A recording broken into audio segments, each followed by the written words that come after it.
కర్నూలు జిల్లా మద్దికెర మండలం పెరవలి గ్రామంలో గుమ్మల ఆంజనేయ స్తూపం దగ్గర కుటుంబ సభ్యులు భారత కమ్యూనిస్టు పార్టీ నాయకులు పూలమాలలు వేసి నివాళులర్పించారు. రాష్ట్ర రైతు సంఘం నాయకుడు రామచంద్రయ్య మాట్లాడుతూ మొట్టమొదటిగా ఈ ప్రాంతాన్ని అభివృద్ధి చేసే దానిలో ఆయన పాత్ర ప్రముఖంగా ఉందన్నారు. జిల్లా రైతు సంఘం నాయకుడు గిడ్డయ్య మాట్లాడుతూ గత కాలంలో భయానక పరిస్థితులు, ఫ్యాక్షన్ రాజకీయాలు, అనేక ఇబ్బందులు ఉండేవి. అలాంటి సమయంలో కామ్రేడ్ ఆంజనేయ భారత కమ్యూనిస్టు పార్టీని ఎన్నో గ్రామాలలో పార్టీని అభివృద్ధికి కృషి చేయడం జరిగిందన్నారు. ఈ కార్యక్రమంలో మండల కార్యదర్శి సుధాకర్, బసన్న, నాగరాజ్, కోదండ తదితరులు పాల్గొన్నారు. స్వాతంత్రం ఇట్లాంటి పరిస్థితి లేదు. ఆనాడంతా కూడా ఒక భయానక పరిస్థితి, అంటే ఫ్యాక్షన్, ముఠా రాజకీయాలు, అదేవిధంగా పెత్తందారితనము, అనేక ఇబ్బందులు.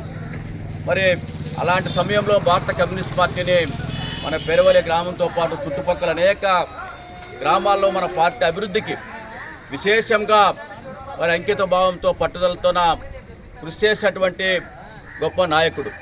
మరి ఆయన ఆశయాలని ముందుకు తీసుకోవడానికి మరింత మన పార్టీని రాబోయే కాలంలోన మన పార్టీని, ప్రజా సంఘాలని మన గ్రామంతో పాటు విస్తరించాల్సినటువంటి పరిస్థితి, ఆవశ్యకత ఎంతైనా ఉంది. పచ్చికొండ నియోజకవర్గంలో ఉన్న చెరువులన్నీ నింపాలని చెప్పి, అదేవిధంగా మరి మినీ రిజర్వాయర్లు ఏర్పాటు చేయాలని చెప్పి, మన ప్రాంతంలో ఇంకా అనేక సమస్యలు ఉన్నాయి. ఈ ప్రాంత అభివృద్ధి కోసం, టమోటా జ్యూస్ ఫ్యాక్టరీ కోసం ఇలాంటి సమస్యలు తీసుకొని రాబోయే కాలంలో కమ్యూనిస్ట్ పార్టీ, మన రైతు సంఘం ముందుకు పోతూ ఉంది. మరి అట్లాంటి సమస్యల పరిష్కారం కోసం నిర్వహించే పోరాటాల్లోన అందరూ కూడా పాల్గొనాల్సిన అవసరం ఉంది.